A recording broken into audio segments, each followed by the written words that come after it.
तयार झालेत आपले उडीद डाळीपासून मेदूवडे. सोबत आहे ताकाची कढी. चवीला खूप छान लागतं. करून बघा. आवडल्यास लाईक, कमेंट आणि सबस्क्राईब करायला विसरू नका. हॅलो फ्रेंड्स, कसे आहात? आज मी बनवते उडीद डाळीचा नाश्ता. त्यासाठी उडीद डाळ मी रात्री भिजत टाकली होती. 2 वाटी मोठी उडीद डाळ घेतलेली आहे.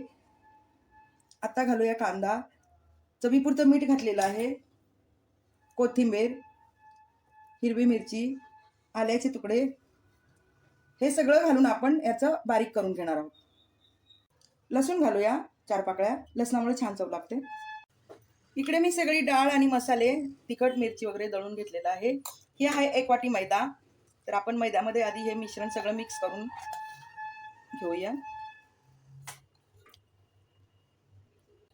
आता हे मिश्रण मी सगळं काढून घेतलेलं आहे. आपण त्याच्यामध्ये खाण्याचा सोडा घालूया आणि हाताने हे छान मिक्स करून घेऊया.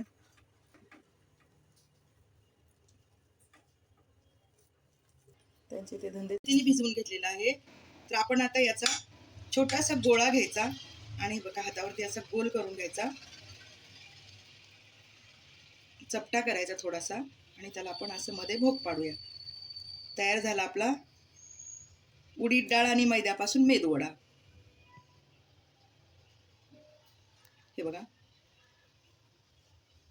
आता मी सगळे वडे कढईमध्ये तळून घेणार आहे. आता सगळे वडे मी असेच बनवून घेते. सगळे वडे मी बघा सोडून घेतलेले आहेत. आता आपण उलटून घेऊया. छान झालेले आहेत आणि फुललेत पण मस्तपैकी एकदम.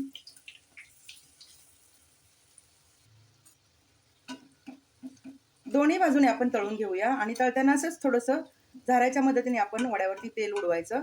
त्यामुळे आणखीन फुलायला मदत होते. सोनेरी कलर येईपर्यंत मी खरपूस तळून घेतलेले आहेत आणि हे बघा छानपैकी तळून झालेले आहेत. आता मी काढून घेते.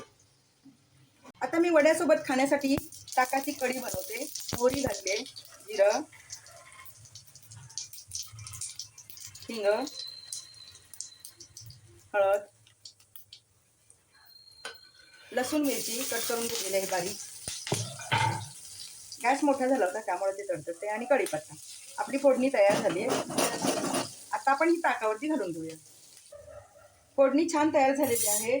लगेच घालते मी ताक आणि ताकाला उकळी आली की आपली कढी तयार झालेली आहे. ताकामध्ये मी थोडंसं मीठ आणि रवीने घोटून घेतलेलं आहे. त्यामुळं कढी बघा अशी छान होते आणि